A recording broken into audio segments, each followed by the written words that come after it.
You're running on a circular track. So, when you run, your body will constantly lose energy. What happened in Rutherford's model? Look, Thomson just presented his model. Everyone knows what Rutherford chose for his experiment. Jai Shri Ram. Friends, I, Satish Sir, welcome you to the Restart with Motion channel. Today, we're going to study the most important topic in Chapter 4 of Science, Structure of the Atom. Rutherford's Atomic Model. And brother, there's a 99% chance of getting a question from it. MCQs number 2, number 3, number 5, you'll definitely see a question on it somewhere. So let's understand. Let's break this topic down. We'll twist it and bury it in your mind. Okay, so, brother, let's study Rutherford's model. Now, look what happened in Rutherford's model. Look, Thomson just presented his model, the plum pudding model. And what Thomson said was that the positive charge is spread throughout the atom. The positive charge is spread throughout the sphere, right? Throughout the entire sphere. So, Rutherford designed his experiment with this atomic model in mind. And he had these expectations. What would happen? What would happen when? Rutherford first observed an alpha particle. What is an alpha particle, brother? What are these alpha particles? Alpha particles mean what do you get when you double charge a helium atom? Alpha particles that move very fast. Right? And these alpha particles are heavier than the protons present inside the gold foil. So, brother, everyone knows what Rutherford chose for his experiment. He chose gold foil. Why did he choose gold foil? Because gold has very high malleability. You can make the thinnest possible sheet of it. That's why they chose gold foil, and they were 1,000 atoms thick. 1,000 atoms is a very small amount. They took a gold foil that thin and bombarded it with alpha particles. Bombarding means hitting. Now, let's imagine something that will help us understand this later. Okay? Let's imagine you have small marbles. There are many marbles and a wall in front of you. So, when you hit the marbles, they will change their path after colliding and fall down.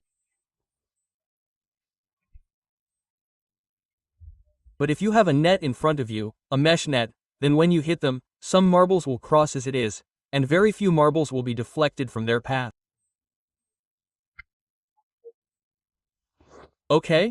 Now let's move on to Rutherford's atomic model. What Rutherford did was bombard alpha particles, and he knew that alpha particles are heavier than protons.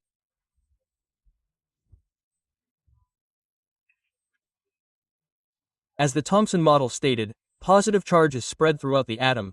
Rutherford expected that he would bombard them with alpha particles, and some deflection would occur. But when the experiment was conducted, the results were so strong that even Rutherford himself was shocked. What happened? Most of the alpha particle rays passed undeflected. You have a diagram in your book, and this is the same diagram. Very few alpha particle rays showed some deflection.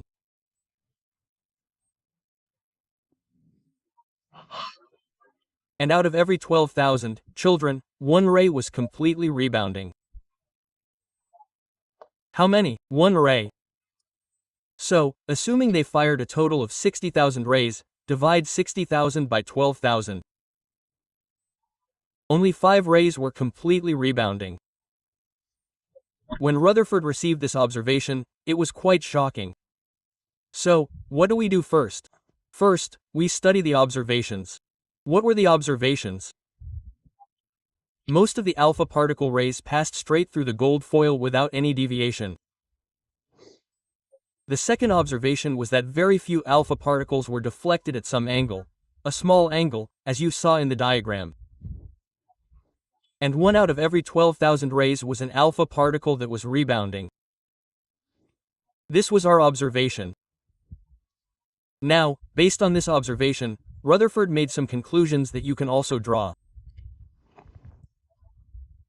If most of the rays are passing through, what would you say yourself?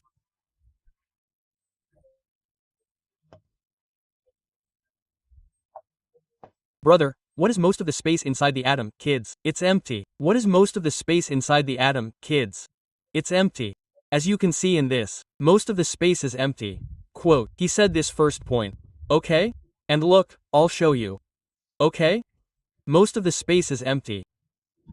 And there were very few alpha particles that were being deflected. And the deflection was happening along the center. Meaning, when you look at the rays going around the center, only then is the deflection happening. Okay? So our second conclusion was that the alpha particles, this one, are being deflected, and there's very little deflection in them. So, the sphere of positive charge that Thomson said is spread throughout the atom. There's nothing like that. Positive particles, or positive protons, occupy very little space inside the atom. And thirdly, because only a very small fraction, 5 rays, were rebounding. This means that all the positive charge and mass are concentrated within the atom. They're spread over a very small area. If they were spread over a larger area, there would have been more deflections. More rays would have rebounded. Okay? This was a conclusion. Now, based on his observations and conclusions, Rutherford gave the features of his model of the atom. What did he tell us about the features? Among the features, he first talked about the nucleus. First, he said that there's a center inside the atom, which we'll call the nucleus. And within that nucleus, all the atom's mass and positive charge are concentrated. So, if someone asks you who discovered the nucleus, Rutherford did it. Don't just write down the chemistry nucleus or the biology nucleus or Robert Brown. Okay? The second point he made was, you might remember, when we were studying, your teacher, and I certainly taught, that the mass of an electron is negligible. Right? The mass of a proton is negligible. That's why they said that protons are inside the nucleus. So where are the electrons? Our brother Rutherford said that what do electrons do around the nucleus in a circular path? They revolve. And the third point he made was, if you look at the size of the nucleus, you'll see there's a huge difference between the size of the nucleus and the size of the atom. Meaning, the size of the nucleus is much smaller than the size of the atom. Who said these three things? Our brother Rutherford said. Right, brother? Did you understand? Now let's move on. However, in this one point, it's written that you can compare it to the solar system. Just as all the planets revolve around the sun, our electrons revolve around the nucleus in the same way. Now, children, this was Rutherford's limitation. Imagine running on a circular track. As you run, your body constantly loses energy as it tries to accelerate.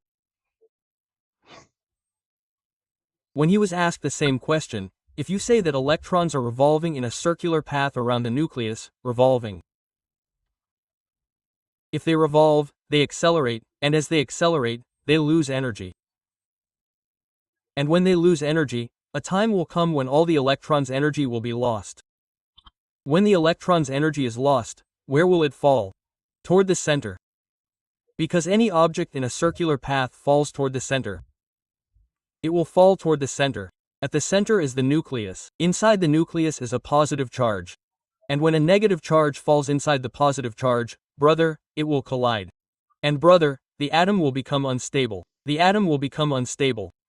And if the atom becomes unstable, matter will cease to exist. But that's not the truth. Matter does exist. Our brother Rutherford couldn't explain this. Meaning, he couldn't properly explain the stability of an atom. Why is an atom stable? That's accepted. Everything else he said was accepted as true. But Rutherford couldn't properly explain the fact that the electron revolves around the nucleus. That's why this theory failed. Next comes Niels Bohr's model and corrects the limitations in his model and moves the story of chemistry forward. So, we'll move forward, brother. That's all there is to Rutherford's model. I'm leaving you some homework. A small one. What do you think? What would have happened if the alpha particle had been bombarded with some other metal? A thin sheet of some other metal other than gold? Okay, brother? Please let me know in the comments. We'll see you in the next lecture. That's all for today in this video. If you need to understand any concepts, please let us know in the comments section along with the answer. We'll see you next time. Until then, thank you very much. Jai Shri Ram.